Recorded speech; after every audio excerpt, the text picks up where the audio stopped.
Hey, Blue Rockers, welcome to Blue Rock Talk with Connie Willis. Hi, everybody. I'm Connie Willis, Crypto Connie tonight.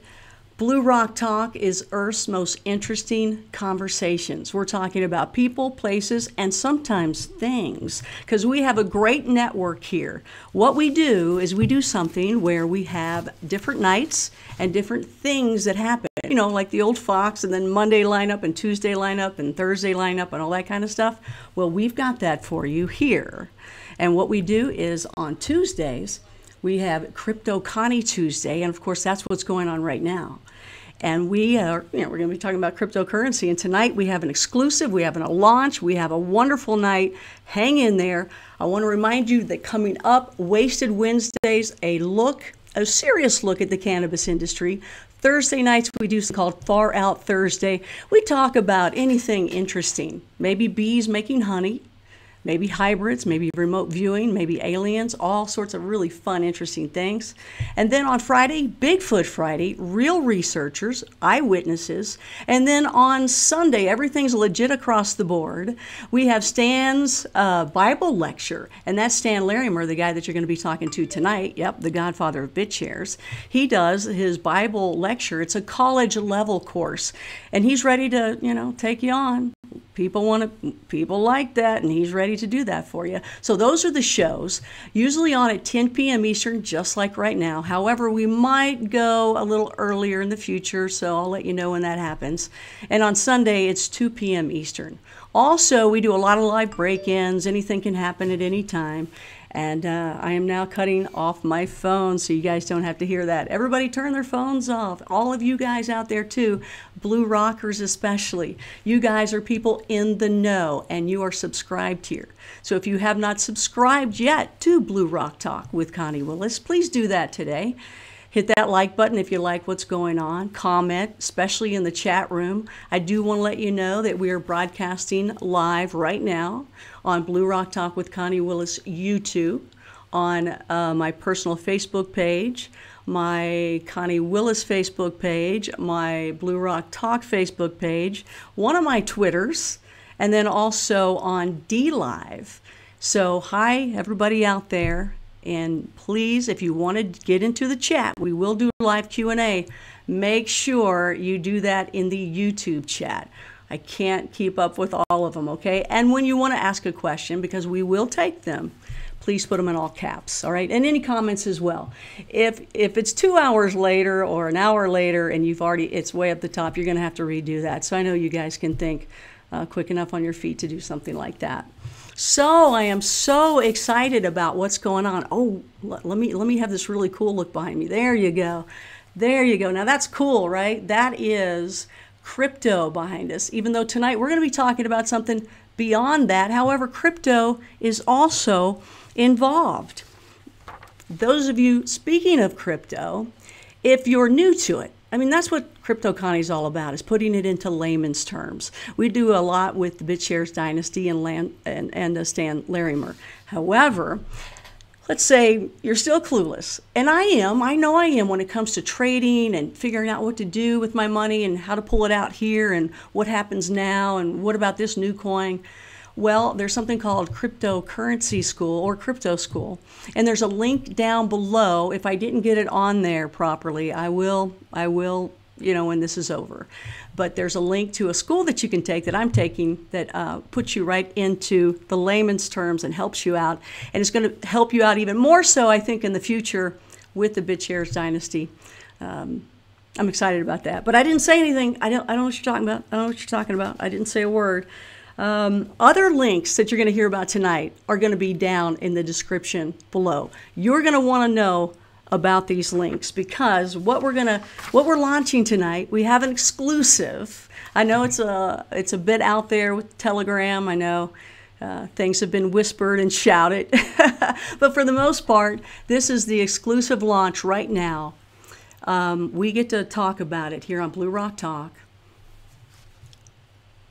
It's the first ever decentralized internet, complete decentralized internet, the first ever, and we get to talk about it here on Blue Rock Talk. How incredible is that? We're going to be talking to the guy that put this together, all the stories behind it, what his plans are, how you can be a part of it, and that is Jared Rice Sr. Yep, you guys know that name. You've seen him here before on Blue Rock Talk. I even got to talk to him on Coast to Coast as well. Now, tonight, we are going to start out with the godfather of BitShares, Stan Larimer, and we're going to see, first of all, what Stan has to say. And I don't know. I think I'm going to go get some water. It's been a tough day. Let me tell you guys, this is a big day. We've been talking about it all day long and dealing with this. Poor Jared has been up probably for the last 3 weeks, making sure that this launches for you. But I'm already on it, and you guys can too. So let's go ahead and bring on Stan and see how he's doing today, because I know he's been having a rough day too, handling myself and Jared all day. Hey there. How are you doing, Stan? Hey there, Crypto Connie. Hi. Oh my gosh. I know you have something to say about this decentralized internet. Go for it. I can't wait to hear what's going on through your mind. Well, tonight it's all about what Jared has developed over the past 6 months under extreme conditions while he was dealing with a lot of accusations that were put against him that turned out to be baseless. Let that get him down. He kept right on ticking, kept working. And now he's produced something totally different than what he had been working on, and he's going to release that and make it available for all of us to take advantage of. Of course, the thing our industry is famous for is decentralization, getting the middleman out of things, because middlemen tend to muck it up. They either charge fees or they interfere with the interactions, or sometimes they just plain shut them down. And we certainly have seen a lot of that, middlemen abusing their power in this year in general, and specifically this week. It's gotten to a new crisis point that is quite shocking to me to see the industry in general and our country in particular is supposed to be into the free, and yet we are seeing catastrophic interference with people's rights of free speech and their ability to do simple things like conduct their own business affairs without other people interfering with them just because they don't like them. So Jared, because of the experience that he's had with these things happening to him, was motivated to make some solutions for this problem. And so he'll be sharing that a little bit later tonight. But what I thought I would do for the sake of getting everybody on the same page is communicating a little bit about why protection from the dangers of centralization is so important. And I don't want to get into the point where I'm pointing fingers or naming names or picking on anyone specifically. So I got this idea of saying, why don't I make a sort of a general cast of characters or a storyline, completely fictitious, but it includes all the different types of characters we have to deal with. And that way I don't have to, point fingers at any single person. Certainly some of you may see certain people in the descriptions that I'm about to give you. If you see yourself, that's guilty.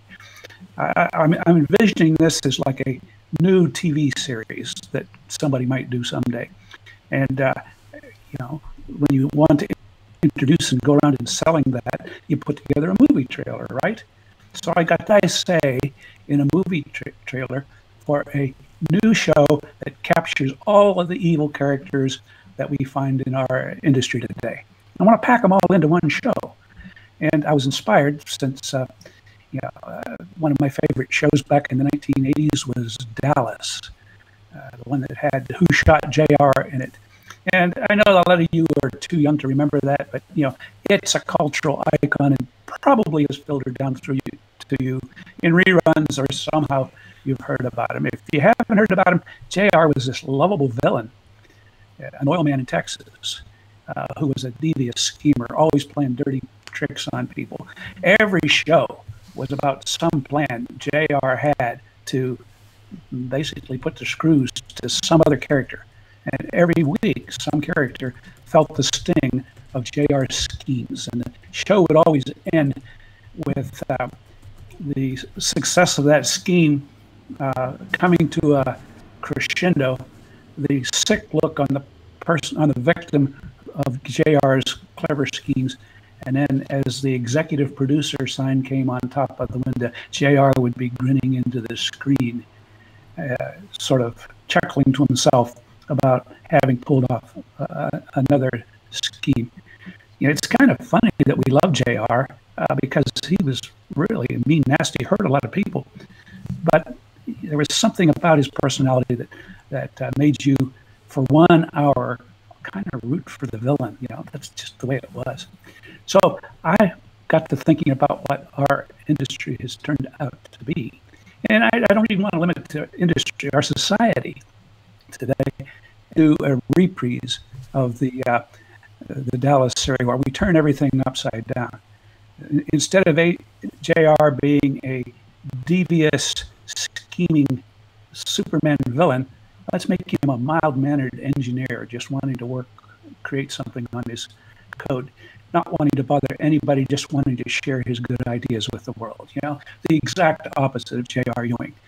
And let's have instead all the other characters in the world scheming to pick on him. One little guy sitting there not hurting anyone, and all kinds of different bad characters picking on him. And I thought, boy, wouldn't that be a cool way to point out the dangers of centralization? Can I really come up with a storyline like that people would believe and follow? So I'm going to go ahead and try that on you tonight as sort of setting the stage for why we need protection for little guys like my new JR character from all the other people that want to team up, gang up, and centralize all of the power and evil in the world to destroy a single person. And, you know, it doesn't have to be just a little guy, like, for example, our guest later tonight. It could be a medium-sized guy like Alex Jones or a big-sized guy like Donald Trump. But in each of these cases, we see vast sources of deep, dark power trying to do things to destroy a specific individual. Ought to make for a great TV show, don't you think? Maybe we get several seasons out of it. But let's some different villain characters that'll be in this thing. The first villain character, let's say, is JR's ex-wife, who, every one of these villains has a motivation, something that they want from JR and are willing to do anything to him in order to get. So ex-wives are typically interested in getting custody of their children. So imagine an ex-wife that wants to get custody so bad she's willing to make up any type of an accusation whatsoever, and is constantly feeding the Dallas Police Department with story after story after story of every conceivable wrongdoing that JR might have done. And of course, as we know, in most states, the authorities always tend to take the women's point of view. That sounds sexist, but you know it's true. I've seen it over and over again. Judges tend to believe women, and they have to, okay? Because, what happens if they ignore a complaint and it turns out to be true? So she is the ability to constantly bring the police down on poor JR, who just wants to code his new super project, whatever it might be. So there's your first villain. She doesn't have anything particular that she has against JR, but on the other hand, she's totally willing to destroy everything about his life to get what she wants. All right. Second one, we got to have some type of a business competitor in any one of these. So let's say that Jay is in the same business, wanting to build the same kind of software that he is building, except that this villain is impressed and concerned and scared because the software JR is building is so much better than the software he's been building himself.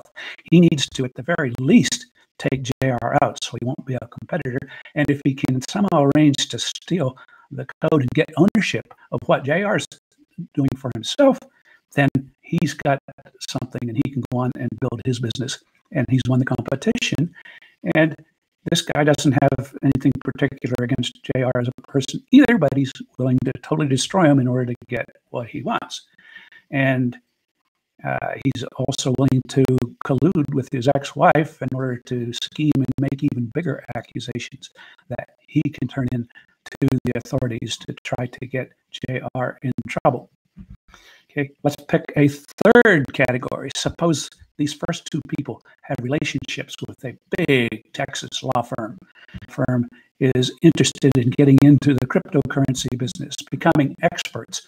But unlike most of the law firms out there that are interested in getting the business of people in the cryptocurrency industry to help them with their regulatory compliance and starting companies and everything like that, this law firm wants to side and get all the government business at taking down any innovative or new startup by being there to help the government seize the assets of those particular people, and then get to spend those assets and have access to lots and tons of money that they get to control and use.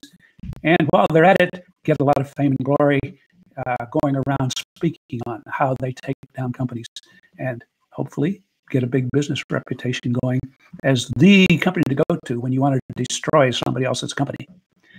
So that particular law firm, it's just business, right? Law firms don't, have any, are not allowed to have any morals, I guess. They defend whoever their clients are. They do the business. It's just business. So they don't have anything in particular against JR either, but they're perfectly willing to destroy his life if it advances their goals. Okay, out of our 7 cast members, do you think we can write some pretty interesting TV shows around just those 3 and how they might collaborate and scheme to help each other impact Jared in negative ways? Yes, we should have quite a few. But there's a 4th. Now, this is a really strange type. He's a member of the cryptocurrency industry, something that we call a fudslinger. Now, what fudslingers do, and nobody really understands what their motivation is, but my theory is that a fudslinger is somebody who likes and fancies himself as a private investigator, somebody who's going to dig up dirt on other people's projects and then broadcast it to the world, making sure that nowhere they go they go without everybody hearing about every piece of dirt, whether true or not, that they can find on this person. And it puffs up their ego to be this person who's an expert on all the dirt on somebody else. And so we got to have one of those characters in there, rake in the mud. And the neat thing about that type of character is they can go get all the dirt that the other 3 characters I've told you about have been ginning up and then amplify it, publish it everywhere, and look for ways to spin it off. So got to have one of those characters. I call him the fudslinger in this description. So that takes care of the private individuals that are involved in this. But now we need some government villains. And so I'm going to have 3 different sets of government villains. The first one is the regulators. Okay. Now, regulators have, in many cases in the world, very good things to do to protect the consumer. At least that's what they're supposed to be doing. But in history, we have seen regulators having other agendas, especially regulators that are serving an existing industry and want to put up barriers to entry to other people that are just entering and starting business. So we need to have a regulatory agency that is sitting there just itching to jump on somebody, make an example of them, and assert their power and maybe intimidate everybody else in the industry about how hard they come down on one individual so that nobody will dare cross them. And of course, every government bureaucrat wants to get a promotion, right? And one incentive is to have a very large, big campaign where you take down somebody and you utterly destroy them and you walk away saying, what a job I did. I won this competition. And so,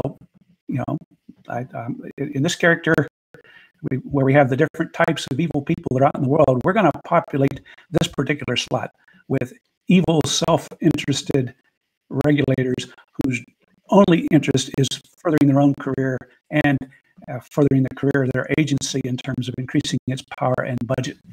And so that typical type of individual, once again, doesn't have anything particularly against JR. It's just JR is a useful thing that they don't mind destroying completely in order to further their objectives. You notice the trend? Every single one of these characters has an agenda that they want to pursue and don't care who they hurt. They're totally amoral in terms of, it's shocking. I know a lot of us, were raised to have good morals, and part of that is do unto others as you'd do unto, as you'd have them do unto you, the golden rule. But the idea in our society, especially the villain class that I'm putting together for my show, they have no conscience. They are willing to destroy somebody even if they know they got nothing, and pursue it and drive that person into the ground. And one of the things that this particular group of people will do is actually abuse the power they've been given by our legislators in order to basically win their contests by cheating. Not by getting evidence and finding real wrongdoing and presenting it in a court, but if they have to, cutting off a person's access to all of his supporters, destroying his reputation, doing everything that they can to isolate the individual and to deny them any financial resources whatsoever. They already have the unlimited resources of the government to prosecute a person, no matter how rich they are, until they run out of money, and still have more to keep prosecuting him, and ultimately win, not due to the fact that they proved their case, but due to a process of attrition. So that's my villain. Now, we have one other kind of villain. This is going to be an example of the FBI. Okay, now, I've always loved the FBI. I watched the FBI TV show. They're my heroes. The thing I loved about the FBI is they wore those nice suits, and they were very straight-laced and very concerned with following all the rules and the procedures, and enforcing the Constitution, supporting and defending the Constitution of the United States in the case of Americans. I'm looking at these guys and saying, okay, well, these are the enforcers. These are the guys that are going to periodically come in and use force, overwhelming force against poor JR while he's sleeping in his bed or working on his computer. Now, these type of guys I'm not making into intentional villains. They're just guys who have a job to do. Every day they wake up and go take down some drug ring or some set of bad guys, and somebody else queues up who they're going to take down tomorrow, and then they go do that job. It's just their job 5 days a week, as Elton John once sang. And so they come in, and they will be the ones that put the action into the series. Periodically, they come in and use overwhelming force. Of course, if they don't have any particular grudge against JR personally, but if they kick in his door and, like most Texans, he has a gun on his bedstand and he reaches for it, they'd be perfectly happy to shoot him dead and ask questions later. So the people I really fault in this case is the people that put up those guys to doing a job without the proper evidence to do so. Okay, so that is 6. We got one more. This is not really a single person. It's once again a class of people. The Texas Good Old Boy Network. Now, the Texas Good Old Boy Network is a collection of everybody who works together in the legal system in the city of Dallas. Okay, so that's all the lawyers, all the judges, all the law enforcement people of all the different types, people in social services, all the different pieces of the government of the city of Dallas in the state of Texas. And bad guys come and go, cases come and go, but they still have to work with each other day in and day out. So they form friendships, and they do favors for each other. And so it's not hard to imagine a Good Old Boy Network colluding to help each other win their different cases. And once again, it's not a question of finding the truth about a particular individual. They don't have anything against an individual. They just want to win their cases, and they want to go get help from each other wherever they can. So we get overall group of collusions tying together all the other characters going on. And all of this is a big brewing soup that can sit there and extract hundreds of stories. We'll run this series for 10 years. It'll run longer than the original Dallas episode. Now, everything I said is all just made up. I guess I would like to end this with a standard disclaimer that you find on a lot of movies like this. The story, all names, characters, and incidents portrayed in this preview are fictitious. No identification with actual persons, living or deceased, places, buildings, and products is intended or should be inferred. No person or entity associated with this preview received payment or anything else of value or entered into any agreement in connection with the depiction of crypto or tobacco products, and no animals were harmed in the production of this preview. Whew. There. Okay, so let's step back and say, if we had a show like that, would we maybe be able to educate the American people or the people of the world with the evils of centralization? What we see here is that there are multiple sources of centralization in this thing, with people either having big budgets or lots of special powers where they can do things that would otherwise be viewed as unconstitutional or illegal. Or they're trying to manipulate people who do have that power into using them in wrong ways. So then you get them working together in various ways of collusion and conspiracy, and you get an even bigger monster that is centralized with all kinds of power, that they all cooperate to focus on one hapless little person who, you know, may be totally mild-mannered and innocent, or it may be a firebrand who likes to say controversial stuff, or it may be a leader of a major political party. But whatever the case is, they focus enormous power on destroying that individual. What can we do to keep them from taking away everything the individual owns, destroying his business, deplatforming him so he can't communicate with his customers and supporters and followers?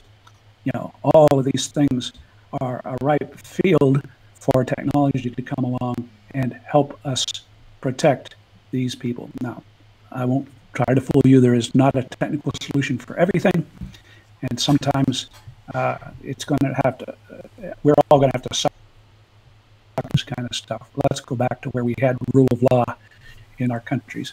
But until we do, at least we can provide people with some protections from having their life's work shut down by people with special powers and infinite budgets.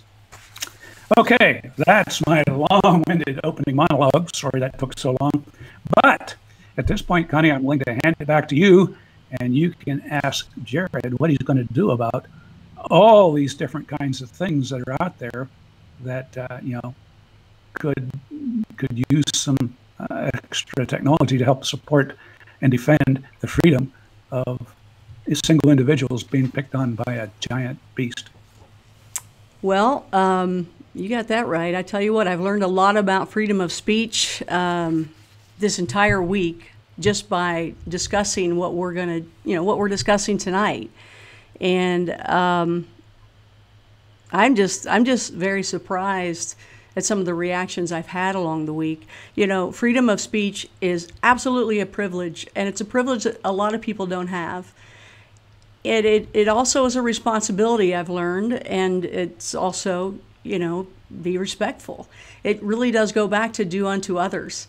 And I know that tonight's not all about freedom of speech, but that's a biggie, and we're all very blessed and privileged to be able to have it. But there is responsibility to that too. And I want everybody to say whatever they want to say, but you know, you can't use it against people either, right? So, and I guess that's a lot of the stuff that you were talking about. Now, sorry to say, Stan, I don't know what's going on with your connection, but mine's sounding really good, Jared's is sounding really good, and yours is like crackling. So I don't know if it's your earbuds, maybe. So if you want to take those out or something, or you know, I don't know what it is, but something is just crackling away, and it sounds fine without you talking. So I don't know if you need to just call back in or what. I'll talk to Jared here, but right now I don't hear it until you start talking. Okay. Nope. I can take a hint. I'm done talking at this point, though. So unless there's questions, you and Jared can go at it. I just wanted to set the stage. No, you have done great. That was incredible. Really appreciate that. We love Stan's rants here for sure. No, maybe you can just hang up on that and just call back the same one, the same link. Okay, just do the same link, and I'll pull you back in. All right. So, but I'm going to go ahead and grab onto Jared here and see what's going on with him. There we go. The launch is happening here. Jared Rise is back in action. Jared, you don't mind just scooting over just a little bit, do you? Just a tiny bit up the other way. There you go. Oh, there you go. Other way. Oh, that way. Oh, yeah. Your other way. This way. That's right. That way. Okay. There he is, you guys. You haven't seen him. Now, he was here on Blue Rock Talk, golly, months ago when he didn't have the neck beard, as he calls it. Oh, man. I tell him that he looks like he's out in the cold right now. He's got like the earmuffs on. He's got everything all bundled up. And then I had you on Coast to Coast after, some really bad stuff was going down and guns were at your head. But you know what? You are here. The past is behind you. You're moving forward, and you have launched today, tonight, and I think you said officially by midnight, everything will be launched with dWeb. That's right. That's so excellent. Tell me, congratulations. Awesome. Thank you for letting us get the exclusive and the launch. This is exciting. This is exciting. How do you feel about this? Yeah. I mean, this is amazing for me, to have made it to, first, I want to thank Stan for saving my life, for sure. Everything that he did for me. Connie, you too. That's why I wanted to have this interview with you first before anyone else. You guys took my back for a long time, and I don't know if I would be in this chair for sure if it weren't for you two guys, and obviously all the other guys, Ryan and Nicholas, and so many others that have been so helpful. Michael, in helping us, get the word out and.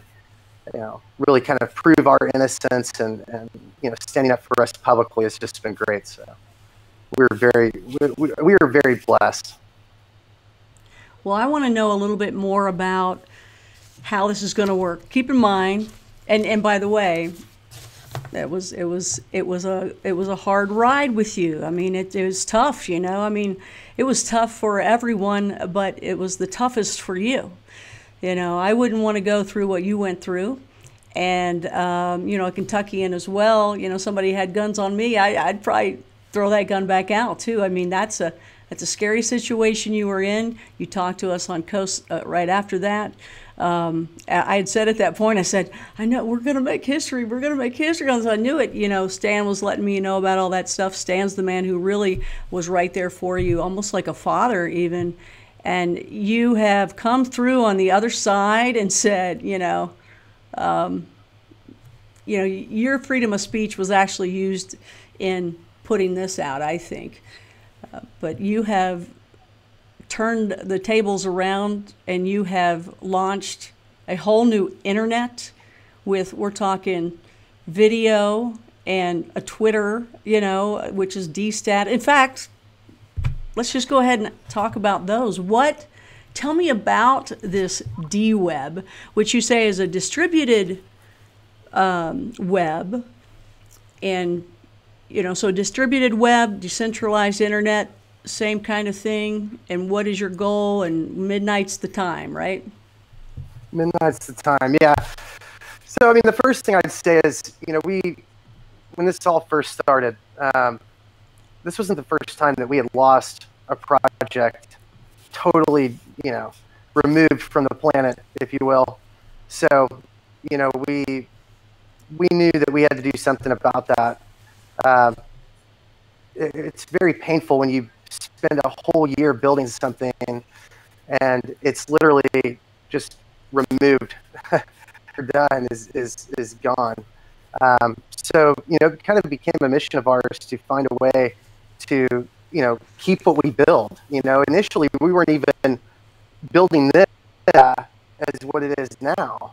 We just kind of fell in love with the concept, and obviously over the last, I don't know, 5 or 6 months, you've seen a lot of censorship, you've seen a lot of things, and so it just became a focus of ours. We got a little small group of guys that we call our dWeb governance, and we all just kind of fell in love with the concept. So, but we got it from this protocol called DAT, which was developed, I think, in 2012. And so we started looking through their project. They had some stuff we liked, some stuff we didn't like. And so that's kind of where we started at. Politics in this country and abroad and other issues have transpired since. So, that's kind of where it came from. dWeb is transforming every day. Like, I think even guys in our governance, Stan obviously is in the governance. He can tell you, I mean, it's gone from this to this to this to this. So, I mean, it's changing every day. So many new things we're adding over time. It's really beautiful, to be honest with you. I love the fact that I'm already on dstatus. Yay! I'm on there. It's Connie Willis and also bluerocktalk, and I'm going to grab on a couple other ones when you show me how to do it. I'm going to get my website up there. I'm going to put my videos up there. So I'm really excited because I know that you can really speak from the engineering side. There's no question about that. But as the actual end user here, right? One of me. There's going to be lots of me. We want it to be very friendly and want to just go and have fun and have a new experience. And one of the things that I really like about it, besides that. I can follow who I want to follow. I can not worry about what I'm told is trending, because usually what I see as trending, I mean, no offense, the guy's probably, I don't know, I can't get personal with him, but I'm not a big fan of Justin Bieber. No offense, so when I see him trending, it's just not me. You know what I mean? So, I got to look at it that way. So when you had said you don't have to worry about who somebody else decides is trending, so thank you. I want to, me, come on, show me Bigfoot, show me UFOs, show me remote viewings, show me something weird and crazy out there. I want to see that stuff trending. I don't want to, heart throb, teenage, whatever. Anyway, we'll go away from there. But you have, let me just list these things that you have here, because these are cool. Now, first off, Bench, we've heard a lot about Bench, and then we've heard about the web, the internet. The decentralized internet. So what is the difference? Are they the same? Because we always heard about Bench for so long. And by the way, Stan, you're in here on the picture as well here. We're seeing your mug. There you go. Testing. Yeah, there's a noise, and it's I don't know what to do. Yeah. So I'll speak a little bit about that. So Bench was the first initial idea that we had. Obviously, guys like Stan Ford, who's been my partner for a long time, myself, and others, we love this. We've been doing this for a long time. So we wanted to do something. I mean, it was probably 2 weeks after we were raided, we were like, okay, we don't have computers anymore. All my software's gone. Everything that, it's, for a guy like me, it's like losing a kid, right? I mean, it is. It's tough. So, what happened with all that, by the way? What happened with the money? What happened with all of that? Did people get their money back, or I just don't know? I've said this entire time publicly that I wasn't going to allow any other circumstance to take place. Stan and I talk frequently, Michael, and I always call them and say, hey, this is what, we're talking about. Do you all like this? Does this sound fair? I have not put myself first in this entire situation the entire time. I've tried to keep in mind that, there were people who supported my vision the first time, and I was grateful for those people, and certainly, it's been my mission to, make sure that they are refunded in whole. And so, that's the first thing. The second thing That has not happened yet, obviously. I think it's in process now. It's been a long time, but it's in process. The system moves slow. But, as far as my personal things, all I had to my name was a computer, a laptop, a watch, and some clothes. So I did agree that they could sell those things. I don't think I had the ability to argue whether they were going to do it or not. I've become project and what it can do, for people that getting worked up over a laptop and a phone and a watch, it's just kind of counterproductive in my opinion. So, you win some, you lose some. I wrote that laptop off the second they walked out with it. And not literally wrote it off. I mean, just like, forgot about it. So, it's gone, to answer your question. Okay, well, we'll put that behind us. Let's talk about the wonderful stuff that's ahead of us. So, again, the difference between Bench and dWeb, dWeb. You know you're going to get dweeb out of that, don't you? Somebody's going to throw out dweeb. They're going to call it the dark web. They're going to call it, there's going to be a lot of things. I like that. I like that. That's kind of cool. But no, you're going to get dweeb too. I'm just sorry. Sorry. Yeah. No, it's, the thing is, there's going to be a lot of things that are said, I think, in this. And, I think the most important thing with what we're doing is, it certainly seems like the internet now is only for a certain group of people that think a certain type of way. Or at least that's what they want it to be. And that's not what Tim created the HTTP protocol for. That was not his vision. That's not what he had in mind. I certainly believe he didn't want 20 major companies controlling the internet. That's just the way it is. But I also think that Tim has no way of changing that. It's out here. What are you going to do about it, right? We didn't want to start dWeb off with the wrong idea or the wrong vision. We wanted to start it off the right way. We also did not want the dWeb to become something that was only types of people. It's for everybody. I've had people on Twitter earlier, telling me that, we're gross for helping certain people. It's all love for us. We feel like everybody has an opinion. Innovators, we think differently. Our slogan at Bench is to reinvent yourself. I had to reinvent myself, from scratch. And so that's our slogan. But everybody has a differing opinion, right? Stan and I may not agree on everything, but we can have a dialogue about it. That's what really creates healthy conversation, healthy innovation. To say decentralization should be one way and one way only. Bitcoin is the only coin and the only coin that's ever going to exist. No. Right.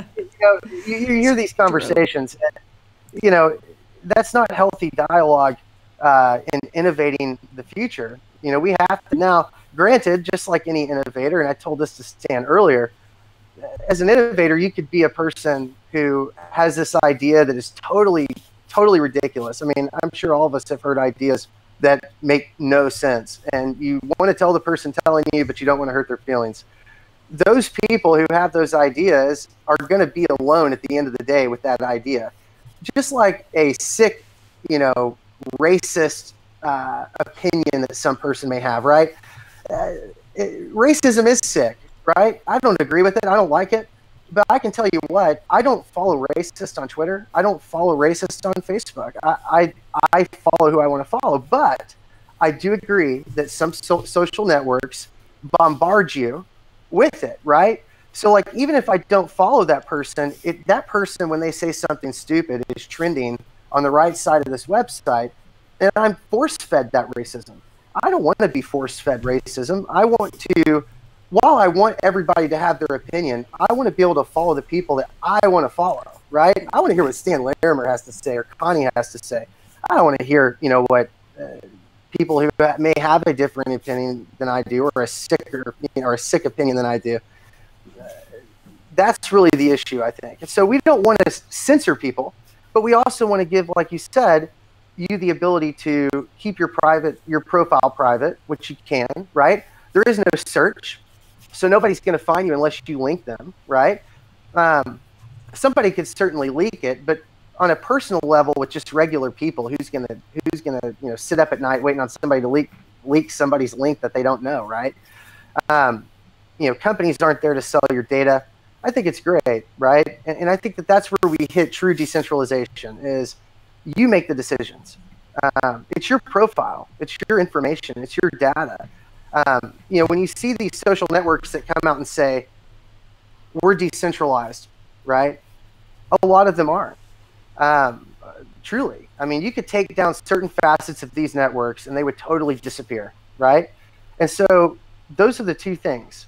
We want to make sure the dWeb lives on forever, and we also want to make it for everyone, right? We want to make it comfortable for everyone while not violating the rights of everyone, right? It's difficult if you think about it. It's something that billion-dollar software companies can't figure out. And I think it starts with giving people control. And that was the one thing, I guarantee you, Facebook, Twitter, and everybody else crossed off their list as a solution. Well, I've got people wanting to know where they can find you on dStatus right now. Do people have to download, because everything's kind of in your computer, correct? Yes. So when you view my profile, you're downloading my profile. It's all in JSON files. So it's not like you're downloading an HTML page in my profile or anything like that. It's dynamic. So what dBrowser is doing is it's keeping, we have what's called a vault, right? That vault holds, different what we call dsites and dApps. Or it could just be files, right? You could share an MP3 with me right now if you really wanted to. Those vaults are constantly syncing. So when you put them in to your browser, if I update it, it's going to automatically update right there in front of your eyes. Because again, it's constantly seeking those changes, right?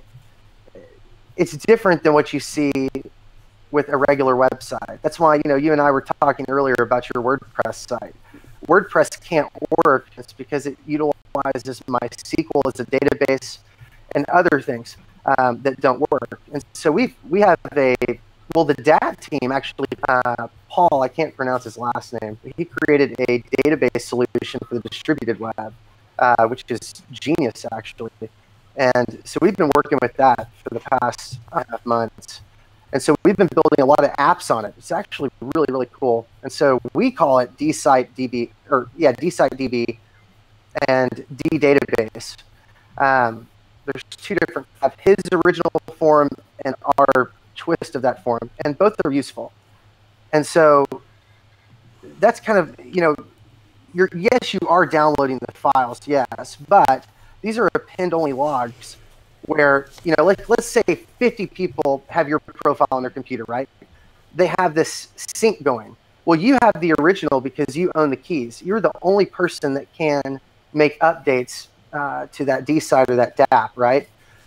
And so when you make an update, all that will get the new sync. Does that make sense?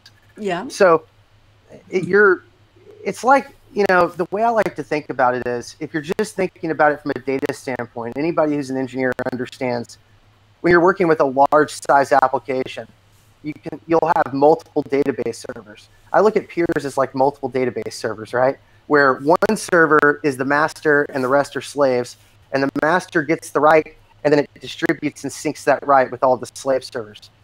That's how I see dWeb, is, that one master gets that first, and then it syncs it out. So again, that's also relying on other things. So you could actually go to a dSite and not peer it, right? So that means you're just there for the second, and when you leave, those files are removed from your local machine. They're just temporary, right?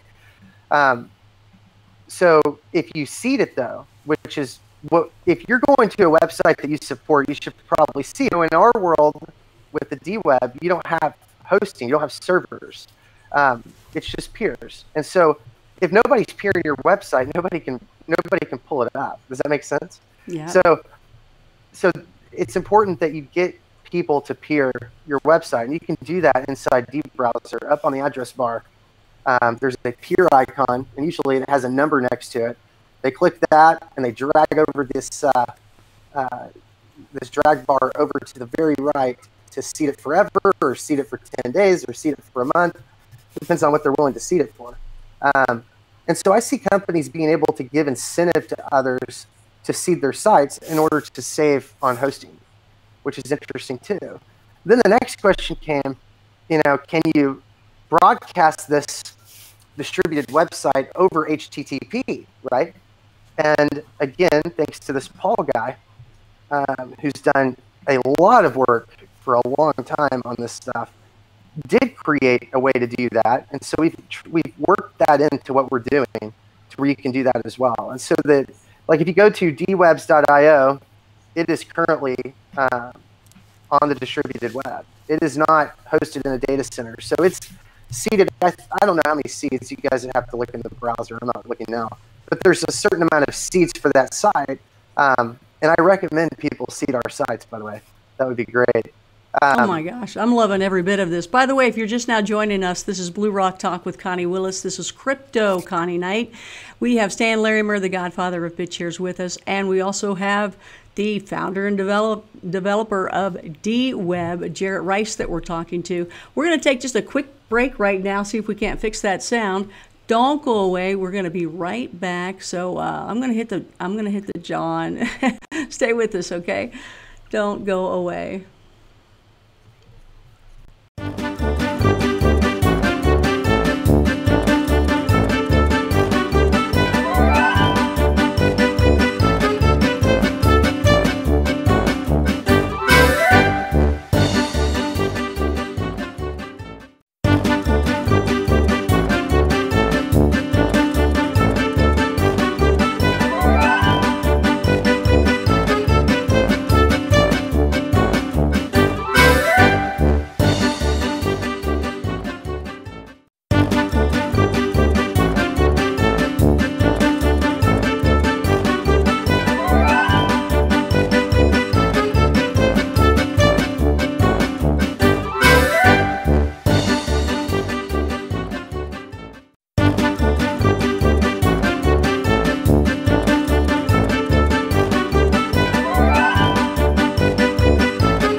there, Blue Rockers. Connie Willis here. Thank you for sticking around.